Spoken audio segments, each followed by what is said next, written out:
Penyerangan Israel ke kota tepi barat Palestina menimbulkan amarah bagi sejumlah negara besar. Iran menjadi negara yang paling murka lantaran Amerika Serikat ikut campur dengan urusan negaranya. Bagaimana tidak, negara adidaya ini membuat Iran marah besar karena mengkategorikan militan Houthi sebagai teroris. Cetak Gol coba merangkum bersatunya negara besar melawan Amerika Serikat dan Israel sebagai berikut.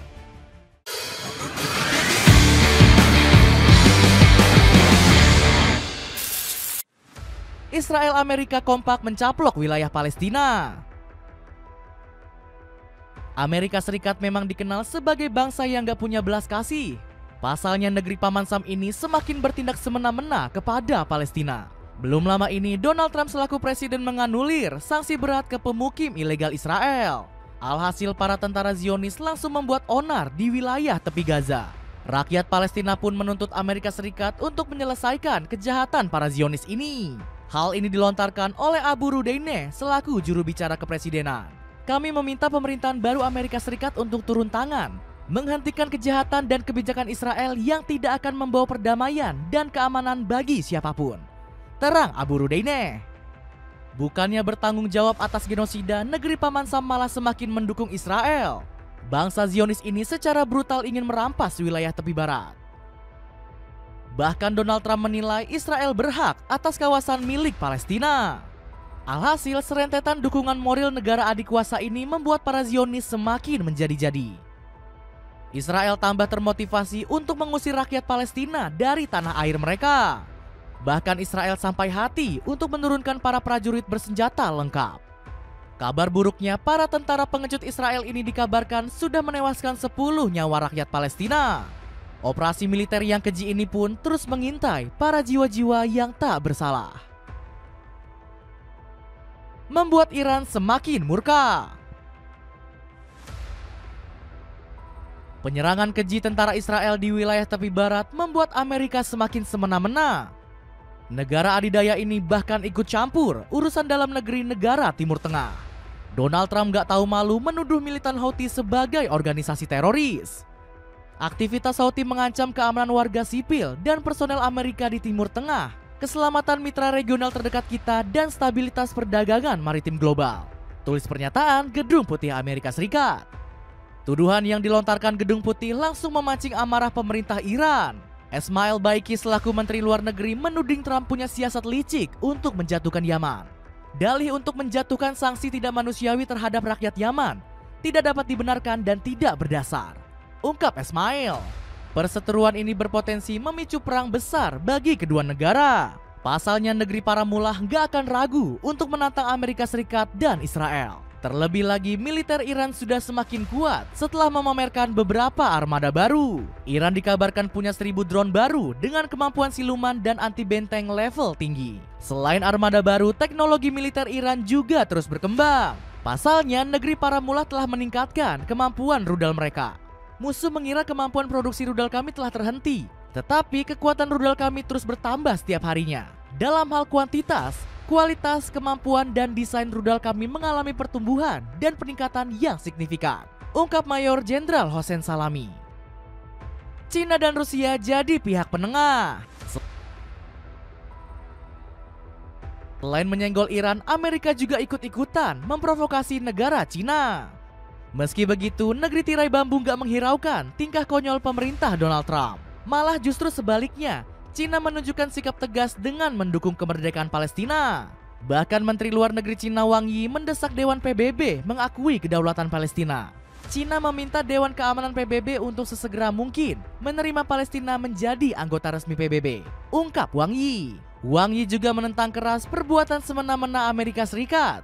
Pasalnya negeri tirai bambu menganggap Amerika sebagai dalang utama penderitaan rakyat Palestina. Diharapkan pihak AS mengubah kebiasaan sombongnya dan bekerja sama sebagai salah satu anggota PBB untuk menjalankan dan mendukung putusan resolusi 2728 terkait gencatan senjata di jalur Gaza dan memutus penderitaan rakyat Palestina, kecam Wang Yi. Selain negeri tirai bambu, Rusia juga ikut menengahi konflik Palestina dan Israel. Bahkan negeri beruang merah gak ragu untuk menyerukan dukungan mereka kepada warga Palestina. Presiden Vladimir Putin menganggap amanah ini sebagai tugas suci yang akan ia jalankan dengan sepenuh hati. Ini adalah misi yang sangat penting, bersifat kemanusiaan dan mulia. Kita perlu membantu orang-orang yang menderita akibat kejadian yang sedang berlangsung, ungkap Presiden Putin.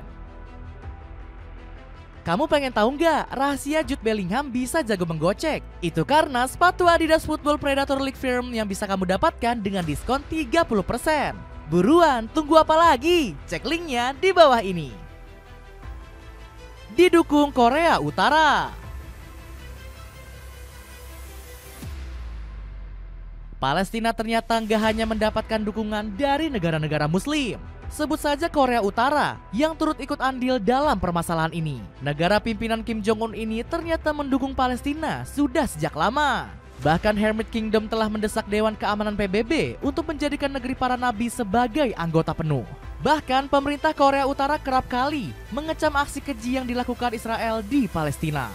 Aksi militer Israel yang ganas sama sekali tidak dapat dibenarkan karena merupakan pelanggaran yang tidak beralasan terhadap kedaulatan Palestina, ujar diplomat Korea Utara dilansir dari KCNA. Selain itu, Korea Utara juga nggak mengakui kedaulatan dari Israel sama seperti Indonesia. Mereka memandang negeri susu hanyalah negara boneka dari Amerika Serikat.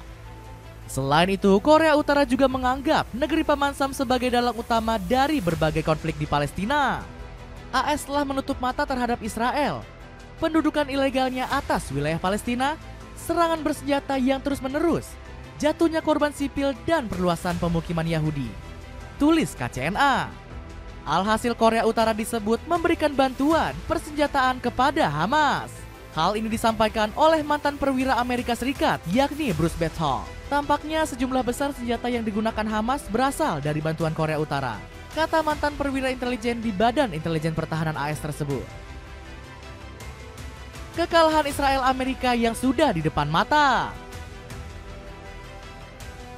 Dukungan finansial dan militer dari Amerika Serikat nyatanya nggak bisa membawa Israel menaklukkan Palestina. Bahkan negeri susu mulai mengalami penurunan dalam upaya invasi mereka di Gaza. Belum lagi posisi Benyamin Netanyahu sebagai Perdana Menteri Israel mulai terancam. Pasalnya politikus 75 tahun ini didemo besar-besaran agar segera turun dan menghentikan perang di Gaza. Selain itu, sekutu-sekutu Israel juga mulai menarik dukungan mereka untuk melawan Hamas. Sebut saja seperti Perdana Menteri Spanyol yakni Pedro Sanchez yang menyuruhkan embargo senjata. Saya mengingat segala sesuatu yang terjadi di Timur Tengah. Masyarakat internasional perlu menghentikan ekspor senjata ke pemerintah Israel, ungkap Sanchez dalam konferensi pers bersama Paus Fransiskus di Vatikan. Selain itu, Israel juga sedang panik dengan kembalinya Hussein Fayyad. Padahal IDF menyebut komandan Hamas ini menjadi korban dari pengeboman mereka.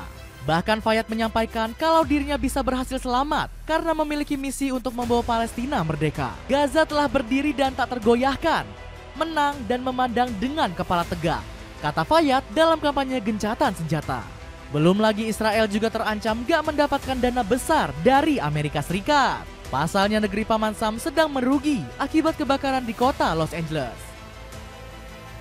Dapatkan basreng pedas dengan rasa daun jeruk sebanyak 1 kg dengan harga terjangkau. Cek linknya di bawah ini. Itulah ulasan tentang bersatunya negara kuat melawan Amerika Serikat dan Israel. Bagaimana pendapatmu? Akankah dominasi kedua negara ini perlahan runtuh di tengah kecaman dunia? Coba tuliskan pendapat.